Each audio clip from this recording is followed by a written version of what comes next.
Estamos a horas de recordar los 20 años del atentado de la AMIA, todavía sin una sentencia que imparta justicia y la concepción de que la justicia que llega muy lejos, muy tarde respecto del hecho que se está juzgando, supone por lo menos un sabor muy amargo a la hora de pensar en la inmediatez del proceso judicial.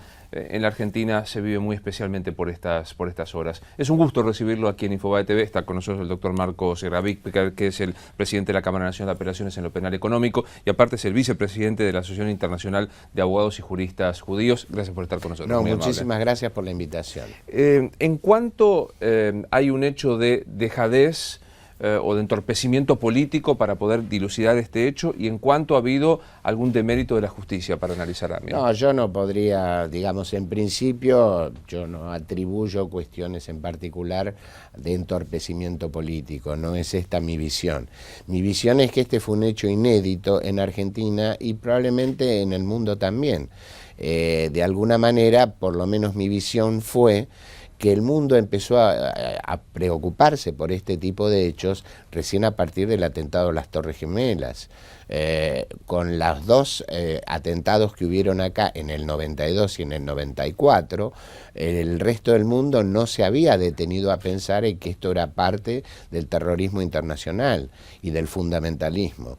Cuando sucedió las Torres Gemelas, Atocha, Heathrow, es decir, España e Inglaterra, y tuvieron sus propios atentados, además de las Torres Gemelas, se dieron cuenta de que, en fin, esto no había sido un hecho particularmente y solo en Argentina. Sin la menor duda. En los últimos tiempos esta gestión política insistió con un memorando de entendimiento con Irán, que se creía era el modo de lograr tomar las indagatorias. Hubo muchísimos reparos políticos, pero esencialmente constitucionales, de violaciones del debido proceso, que la Cámara así acogió. ¿Qué visión tiene de este? ¿Sirvió para algo el memorándum? Bueno, yo creo que primero es importante rescatar y recordar que el gobierno del presidente Néstor Kirchner y también de la presidenta Fernández de Kirchner insistieron muy fuertemente en las Naciones Unidas antes del memorándum, en sus condenas a Irán y en sus reclamos de justicia, e inclusive yo diría que con una jugada política también la presidenta hasta ofreció antes del memorándum un juzgamiento en un tercer país, ¿no es cierto?, que creo que fue una jugada política más que detenerse en los aspectos técnicos, que tampoco fue tomado por Irán. Entonces parecería como que la presidenta hubiera presentido que esto no iba a tener recepción. Me parece que el memorándum puede haber estado inspirado con los mejores deseos, pero no aportó una solución. Y sí podía traer, y de hecho la Cámara Federal declaró la inconstitucionalidad del instrumento. Y bueno, ante esto creo que es importante tomar esta sentencia de los dos jueces de la Cámara Federal, el juez Eduardo Fará, el juez Jorge Ballesteros, pero fundamentalmente porque ha instalado una posibilidad. Es a partir de la idea de un juez que se instala la posibilidad de regular en Argentina el juicio en ausencia. El juicio en ausencia que ha generado mucha preocupación en sectores sobre si esto afectaba o no afectaba garantías constitucionales. Nuestro sistema no lo tiene.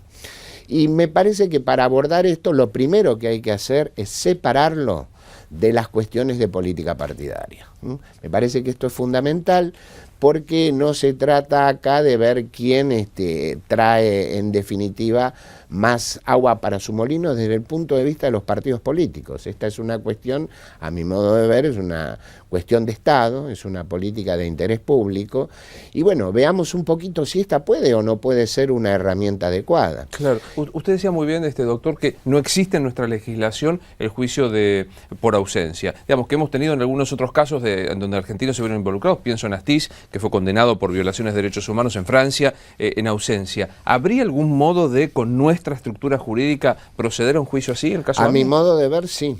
Tampoco nos olvidemos de otro caso que hubo, que fue el caso de Eric Plick, claro, de las matanzas de las fosas ardeatinas, cuya extradición fue pedida por Italia y fue otorgada por la Corte Suprema de aquel entonces. Y aunque no surge del fallo con precisión, Pripke había sido juzgado en ausencia en Italia y fue extraditado. Yo creo que hay posibilidades.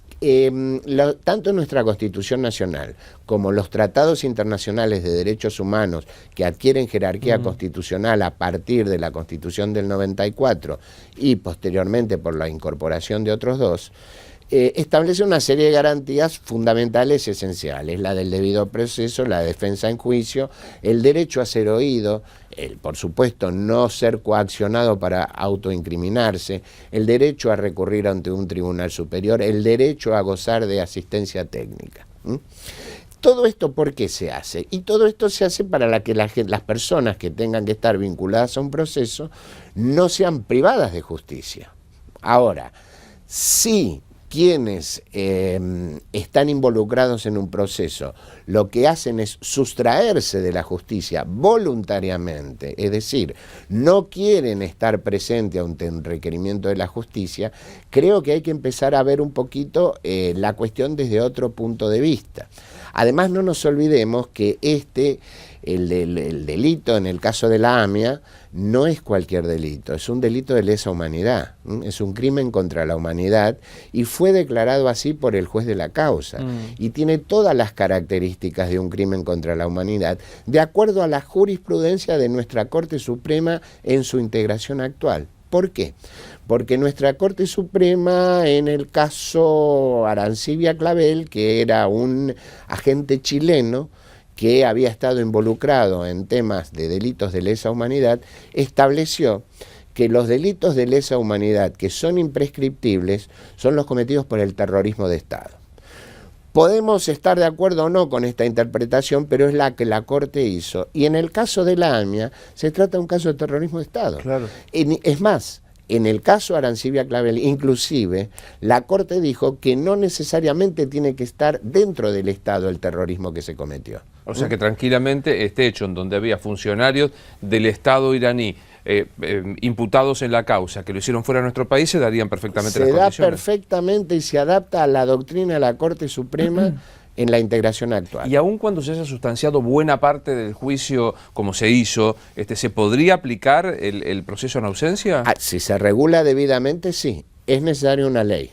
Es fundamental una ley. A mi modo de ver, sí. ¿Y ahí no funcionaría la no retroactividad de la ley penal? Bueno, es que no nos olvidemos que esto también es... Primero que esto sería una ley procesal, no sería una ley penal. Claro, no de fondo. Sería una ley procesal. Y en general siempre se ha admitido que las leyes procesales se aplican de manera inmediata. Segundo, volvemos con que es un delito de lesa humanidad absolutamente encasillado en la jurisprudencia de la Corte. No nos olvidemos que nuestro Estado ha tomado decisiones trascendentes y valientes, y yo diría que en el buen sentido audaces. ¿Qué quiero decir con esto? El Congreso Nacional declaró la nulidad de las leyes de punto final y obediencia debida. En general el Congreso sanciona leyes o deroga leyes, pero acá declaró la nulidad directamente para dejarlas inexistentes, claro. ¿No es cierto? Y en consonancia con esta declaración, la Corte Suprema también en su integración actual tomó decisiones importantes, una fundamental, en donde permitió que todos los juicios que habían estado concluidos en virtud de estas leyes se hagan, e inclusive fue más allá de la cosa juzgada. Había casos con cosa juzgada que también fueron continuados o vueltos a juzgar. Entonces, estas decisiones son realmente de una importantísima valentía, audacia e imaginación. Si esto pudo hacer nuestro país, se puede hacer una ley de juicio en ausencia que respete perfectamente las garantías en el momento en que el ausente aparece.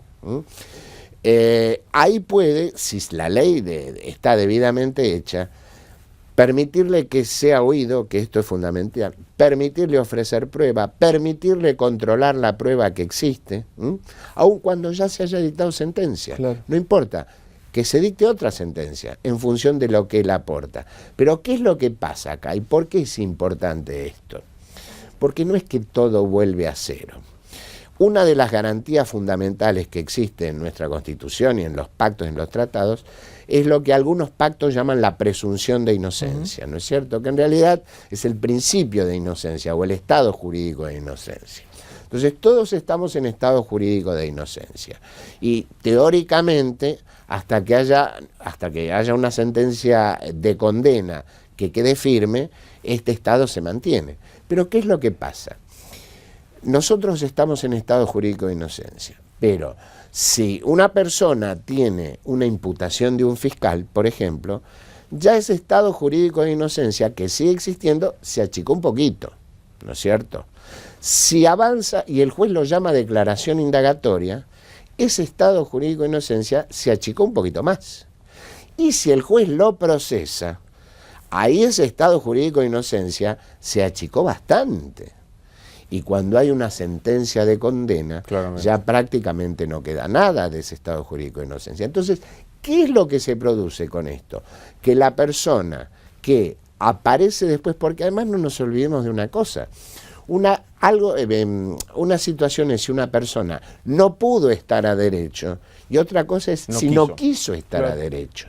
Acá las imputaciones son conocidas perfectamente bien por las personas imputadas, porque el Estado de Irán ha sido requerido para esto, ha recibido exhortos repetidamente, o no los ha contestado, o los ha contestado evasivamente. A mí me parece interesantísimo el planteo que usted hace, porque me parece un modo jurídico, con respeto a de las garantías constitucionales, de destrabar una situación que parecía llevada a un punto muerto. Es decir, el memorándum demostró, y esto es una opinión personal, otra vez la no colaboración de Irán, digamos, la no voluntad de colaboración con Irán. No se van a someter a indagatoria ni siquiera con un proceso que para mí cambiaba no solo el juez natural, sino creaba un órgano extraño, suprajudicial, etcétera, etcétera. Y uno decía, bueno, se terminó la instancia.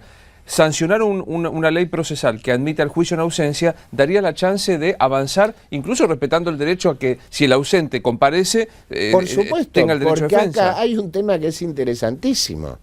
La carga de la prueba la tiene la acusación. Claro, como siempre. Pero si el ausente no aparece y el proceso avanzó, bueno, ahí le empieza a jugar a él la carga de la prueba. Claro. Y este no es un tema menor. Si hay un montón de prueba en el expediente y la cosa llegó a la condena, el único derecho, porque una cosa es tener derechos, digamos, todos estos derechos que yo mencioné de la Constitución y de los tratados, y esto hay doctrinarios que lo dicen, no es una cosa que se me ocurrió a mí solamente, todos estos derechos no son, digamos, específicamente o necesariamente irrenunciables. Hay un solo derecho que es irrenunciable de acuerdo a los pactos: el derecho de que el Estado le suministre una asistencia técnica si alguien no quiere defenderse por sí mismo o no quiere poner un abogado defensor. El Estado le tiene que... y a ese derecho no se puede renunciar. ¿Y eso estaría garantizado en el proceso de ausencia? Por supuesto, por supuesto. Entonces, tranquilamente se puede avanzar de esta manera. Yo sé que hay muchos que tienen, entre comillas, preocupaciones y miedos en cuanto a las que se afectarían garantías. Se pueden dejar a salvo perfectamente las garantías. Y creo que no hay que tener miedo a cosas que son nuevas. Hay quienes dicen, esto no tiene nada que ver con nuestra tradición jurídica. Bueno, pero hay una cosa que es importante que recordemos. Hay una herramienta y una garantía que es fundamental, y creo que es lo que mejor quedó redactado en la Constitución de 1994, la acción de amparo. La acción de amparo no tenía ley. Sí, fue una creación jurisprudencial. Claro, sí, un señor fue ante un juez y le dijo, el gobierno me clausuró mi diario. No es habeas corpus que claro, era solo la libertad de locomoción, y bueno, claro, y un juez procedió... Y un juez ordenó que cese eso. Otro señor fue y dijo, me han tomado la planta, claro, quiero que me la restituyan. Ahí empezó a regularse, después de estas decisiones judiciales, se reguló la acción de amparo. Claro. Y algo que era absolutamente inexistente, bueno, de pronto se volvió, entre comillas, el pan nuestro cada día. Sí. Y a hoy nadie se le ocurre decir el recurso extraordinario de amparo es un hecho que estaba en contra de nuestra tradición jurídica, ¿no? Bueno, ahí está. si alguna vez estuvo, enseguida nos olvidamos. Claro. Y hoy, bueno, veámoslo, por lo menos veámoslo y analicémoslo. Además hay otra cosa. Sí. El Estado argentino, durante el gobierno del presidente Kirchner, asumió compromisos en función de esto, importantes, y esto también es importante señalarlo y reconocerlo, en la Comisión Interamericana de Derechos Humanos, y admitió que el Estado argentino había fallado gravemente en la prevención de este hecho, porque 2 años antes se había producido la voladura de la Embajada del Estado de Israel. Entonces, además de comprometerse en reparaciones y demás, y de reconocer las fallas del Estado en la defensa de un montón de derechos, también asumió el compromiso de tomar todas las medidas tendientes al apoyo de la investigación. Claro. Y en este momento, y esto es el decreto 812 del año 2005, que por medio del decreto se convalidó este compromiso. Es muy interesante porque recuerdo el discurso, si la memoria no me falla, de apertura de sesiones ordinarias de la Presidente de este año, 2014, cuando ella dijo a la oposición: nuestro intento fue el memorándum. Si no funcionó, acérquennos una propuesta como para destrabarlo y lo vamos a considerar. Esto es una propuesta, o sea, yo podría decir periodísticamente, hay una opción de avanzar en el juzgamiento si se reglamenta el juicio en ausencia. Sí, yo no soy opositor ni oficialista, yo soy un juez, pero además hay otra cosa, yo lo he visto y fue anunciado en los medios de comunicación. La DAIA, que es víctima, hizo una propuesta, tiene un proyecto de juicio en ausencia, que creo que lo va a entregar públicamente luego de las vacaciones, del periodo de vacaciones de invierno, porque ahora, bueno, los legisladores también tienen que... Pero esto...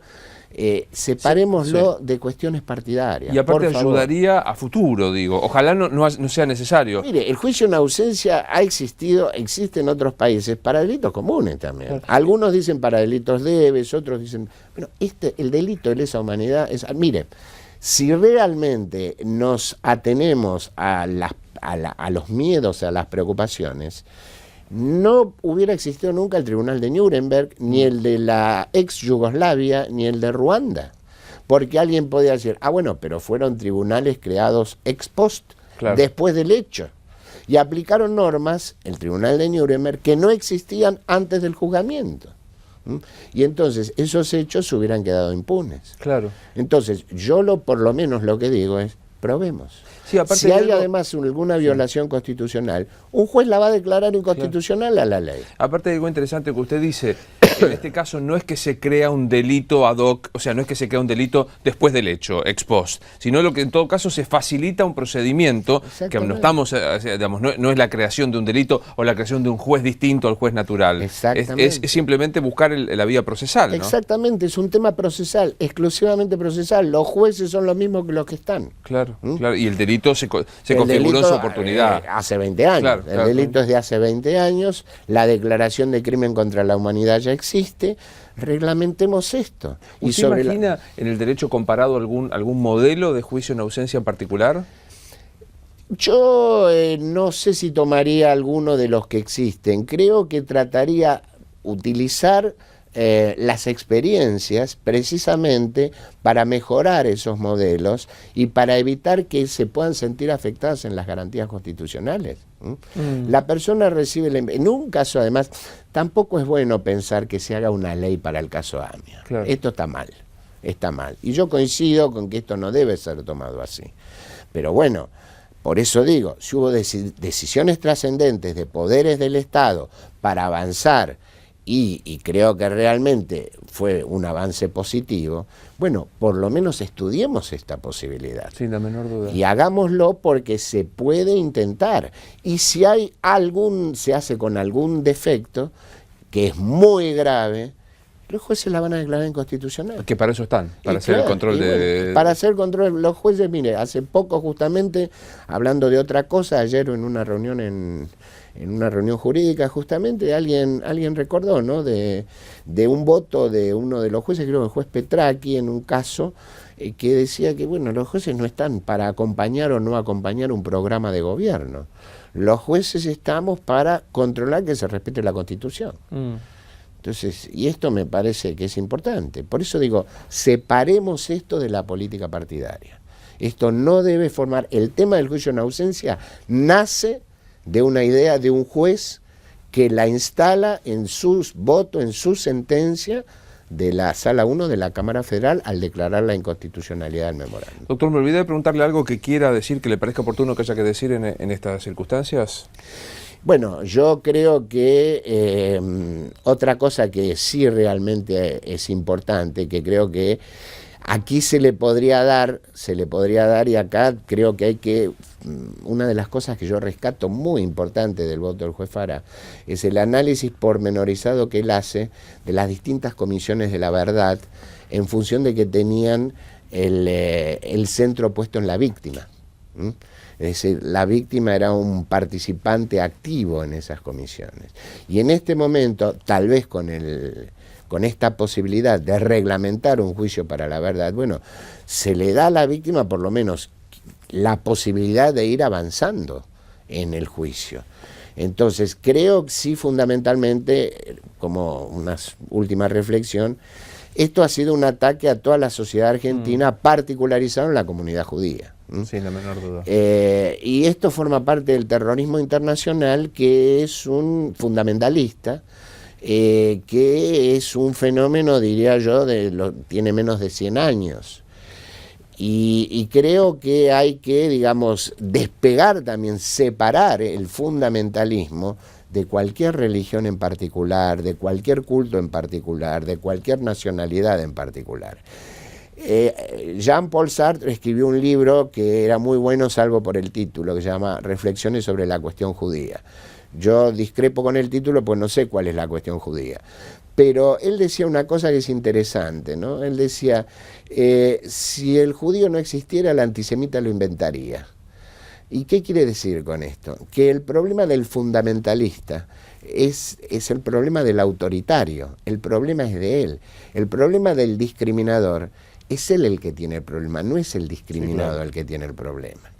Entonces, con todo lo que pasa en el mundo, realmente yo respeto todas las opiniones y todas las creencias, ¿no? Yo no tengo hijos, pero me cuesta creer que cualquier padre pueda pensar que lo mejor que le puede pasar a su hijo es hacerse volar en pedazos con tal de que mueran otras personas. Y es difícil poder llegar a tratar de llegar a entendimientos con quienes piensan de esta manera. Yo no digo que no haya que, jamás hay que dejar de intentarlo. Pero mientras tanto, en el tema de la causa AMIA en particular, creo que esta es una herramienta que, con una visión de política de interés público central, cualquiera que pueda tener incidencia en una decisión para que esto se diseñe y que queden a resguardo todas las garantías constitucionales que no es difícil hacerlo. Porque si ya hay una sentencia y un señor aparece porque decide aparecer, porque hasta ahora, bueno, y esas sentencias no se le aplicará sin ser oído, claro, sin que ofrezca su prueba. Pero bueno, ya hubo todo un proceso, y si no aparece, y bueno, llegará un momento en que no podrá circular por el mundo. Nada menos. Doctor, ha sido un gusto recibirlo, y en este momento de recuerdo de los 20 años, me parece que es fundamental pensar que esto no es una cuestión judía, que no es una cuestión de atentado contra la AMIA, que en todo caso fue la excusa para que un grupo de intolerantes atentara contra nuestro país. De esto se trata, ¿no? Eso no cabe ninguna duda, no cabe ninguna duda. El ataque es contra la sociedad argentina, contra la soberanía del Estado argentino, y en definitiva creo que, bueno, que los fundamentalistas, según tengo entendido, tienen todo su diseño, ellos tienen todos sus objetivos de aquí a 20 o 30 años. Deciden solamente el momento en que van a tomar la medida de ataque. Entonces, bueno, nosotros como sociedad, bueno, la verdad es que una cosa que sí me parece central es los esfuerzos que ha hecho el Papa Francisco justamente por la paz. Y qué contrasentido, ¿no? Porque de apenas pocos días de haber visitado Tierra Santa se haya producido nuevamente esta situación, ¿no? Y fue la verdad que lamentable lo que pasó, porque desgraciadamente el secuestro de los adolescentes, el posterior asesinato, generó la represalia de otros fundamentalistas que mataron a un joven palestino. Me parece que es importante aquí sí hacer alguna puntualización. El gobierno de Israel, con cual se pueden tener millones de discrepancias, en menos de una semana tenía los 6 asesinos. Y los va a juzgar. Y los va a juzgar la justicia israelí. Ya hay 3 confesos. Entonces creo que es un dato. No sé si el gobierno palestino tomó alguna medida de investigación para tratar de descubrir quién fue pero sería bueno que lo hiciera. Sin duda, digamos, porque esta es la diferencia entre la civilización y la barbarie. Entre las instituciones y no. O sea, Claro, por eso el Estado no se puede comportar como el terrorista. El Estado es el Estado, es decir, el Estado no puede torturar, el Estado no puede violar los derechos humanos. Esto es así. Entonces, por esto es el delito más aberrante que hay. Entonces, el Estado se tiene que comportar, está obligado a comportarse de otra manera. Sin la menor duda. Otra vez muchas gracias, ha sido un placer recibirlo. Muchísimas gracias a ustedes por pensar que puedo hacer algún aporte. Por favor, que siga bien. Seguimos así en Infobae TV.